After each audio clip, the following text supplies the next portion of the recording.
Hi guys, I'm Dan at vintagevelo.org, and today we are going to take a little look at vintage triple front chain rings. Now this is a kind of setup you see now and you can quite see it quite often at Eroica, where you've got those brutal climbs, you know, they were popular again back in the 80s, 90s. Campagnolo did a lot of triple group sets. But for that more vintage look, it really has to be Stronglight, the French firm Stronglight. Really made triples their own. Now, they've always been popular with touring setups. But yeah, on an older vintage bike like this, rather magnificent Coppi Fiorelli, they can really set a bike up for all types of riding, especially anything that involves a lot of climbing. And the main reason for that is because of the addition of the small inner chainring. On this one here, we've got a 40, 30 and a derailleur. We've got a 50, 40 and a 30 on here. And that 30 on the inside really makes short work of climbing. I've only got a 24 on the back. I think I've got a 13 to 24. Don't go crazy on the back cogs. I'll show you a quick reason why now.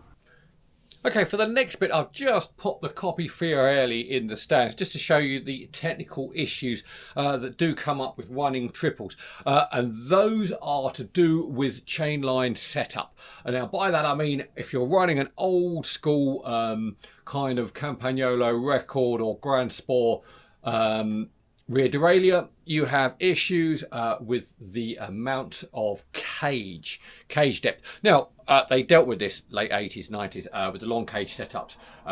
But early on, what you're going to see here, now this is pretty good. We're in the big ring here, but I'll show you what happens as we move from third into first.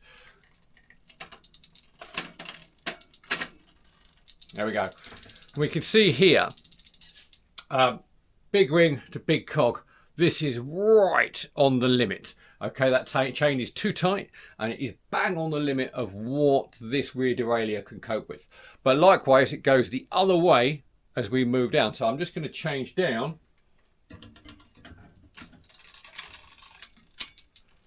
That's straight into the small cog at the front. I'm going to shift it into the small at the back. There we go. And we can see here, you know, we've got very, very little chain tension. And that, you know, is pretty much bang on the limit again as well. And that's only running, I think that's a 1324 at the back here. 28 with this kind of setup, just, you know, you wouldn't have enough cage to deal with that. However, saying that, up front here, I'm pretty sure this is a 50 to 30. So we've got a 50, 40, 30 on here. And it changes really sweetly because of the depth that you need to make this change. Again, those old school Campagnolo record and Nuevo record shifters on the front derailleur won't do it.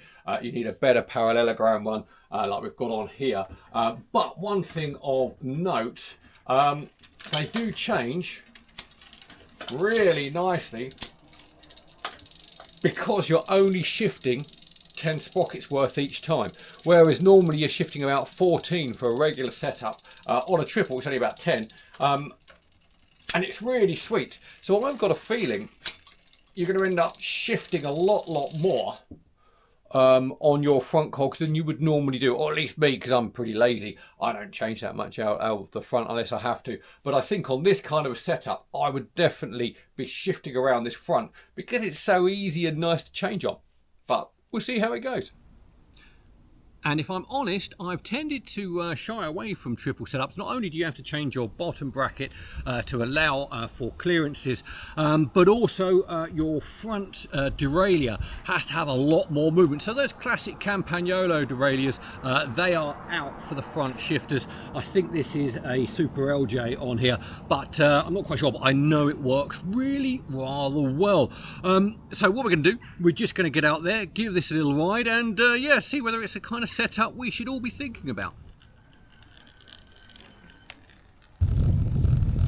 One thing I do have to say about this setup, apart from being, you know, on that 30 gear, is that yeah, it's really easy on this setup to change big ring. That was going up into the big ring there.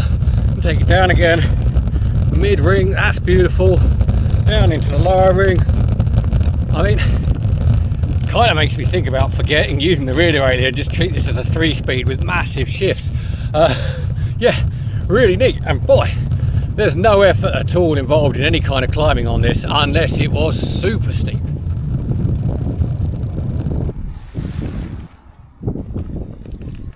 Well, obviously it wouldn't be right to do this kind of a video without at least talking about the bike as well. And on here we have an early 60s Coppi Fiorelli. And you can tell the early Coppi Fiorellis, all you have to do, get you in there, you have a dramatically overbuilt front fork with the roundel set into the crown.